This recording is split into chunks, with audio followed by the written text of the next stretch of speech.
Para sahabat terheran, perang Badar yang sangat menentukan nasib umat Islam hanya dianggap oleh Rasulullah SAW sebagai jihad kecil.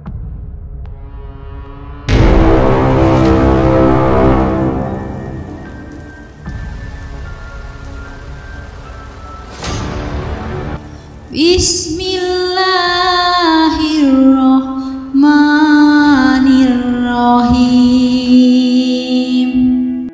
Assalamualaikum warahmatullahi wabarakatuh. Sejarah Perang Badar. Salah satu kejadian penting pada bulan Ramadan di masa awal perkembangan Islam ialah Perang Badar. Saat bertempur dengan kaum kafir Quraisy di perang itu, pasukan Islam sedang berpuasa. Kondisi lapar dan haus tidak menahan para sahabat untuk berperang menegakkan panji Islam di awal masa kenabian Rasulullah SAW tersebut. Perang Badar terjadi pada tanggal 13 Maret 624 Masehi atau hari ke-17 Ramadan tahun 2 Hijriah. Jadi, Perang Badar berlangsung tepat pada tanggal 17 Ramadan, dikutip dari NU Online. Perang Badar juga terjadi pada tahun pertama umat Islam diwajibkan puasa pada bulan Ramadan. Perang Badar sebenarnya merupakan penyergapan pada kafilah pemimpin Abu Sufyan yang pulang dari ekspedisi dagang dari Suriah. Penyergapan tersebut penting karena menjadi simbol politis dari pengaruh Islam di tanah Arab.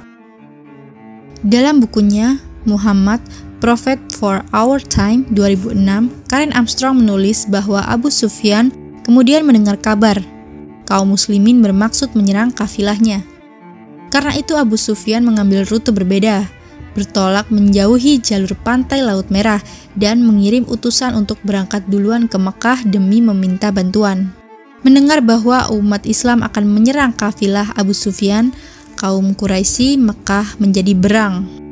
Rencana penyergapan oleh pasukan muslim Madinah itu dinilai menodai kehormatan kaum kafir Quraisy.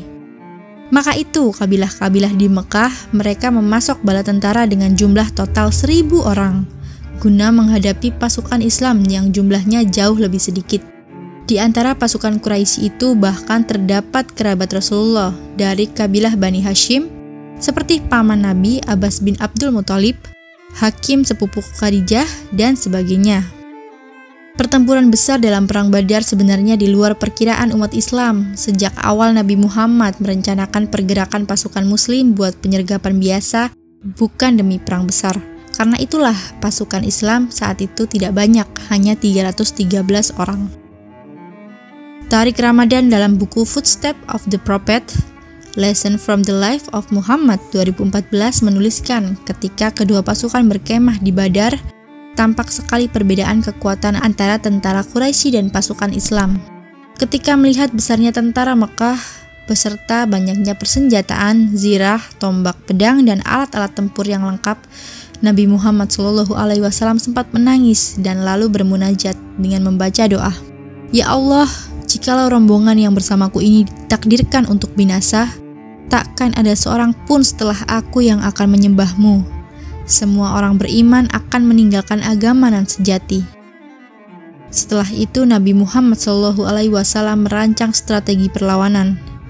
Beliau menjejerkan tentaranya dalam formasi rapat, sekaligus memerintahkan agar sumur-sumur segera dikuasai guna memutus pasokan air ke pasukan Quraisy. Strategi lainnya adalah mengawali perang dengan pertemuan jarak jauh. Ketika pasukan Quraisy bertolak untuk menyerang, pasukan Islam tidak segera menyambutnya dengan duel fisik langsung, melainkan lebih dahulu menembakkan anak-anak panah dari kejauhan. Setelah itu baru mereka menghunus pedang dan bertempur satu lawan satu. Dengan strategi yang rapi dan penuh perhitungan, setelah setengah hari 50 pemimpin suku Quraisy tewas, termasuk Abu Jahal. Sementara sisanya banyak yang kabur. Di sisi lain, korban dari kubu pasukan muslim hanya 14 orang. Di akhir Perang Badar, selain berhasil memukul mundur 1.000 tentara dari Quraisy, pasukan muslim mengambil rampasan 600 persenjataan lengkap, 700 unta, 300 kuda, serta perniagaan kafilah Abu Sufyan. Pertempuran Badar diriwayatkan tidak berlangsung lama. Diperkirakan hanya butuh waktu sekitar 2 jam bagi pasukan muslim untuk memporak-porandakan pertahanan bala tentara Quraisy dan memanfaatkan kekacauan tersebut untuk memenangkan perang.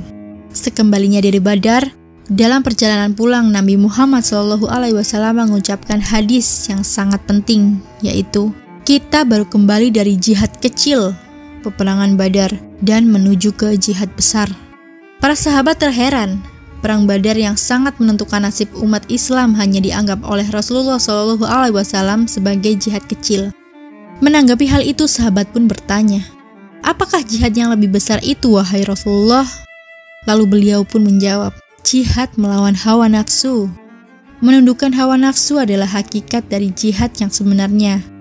Oleh karena itu, salah satu hikmah perang Badar di bulan Ramadan adalah ketegaran berjihad melawan hawa nafsu sendiri.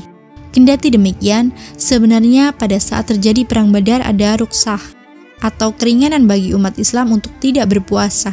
Hal ini disampaikan oleh Abu Sa'id Al-Khudri dalam hadis berikut.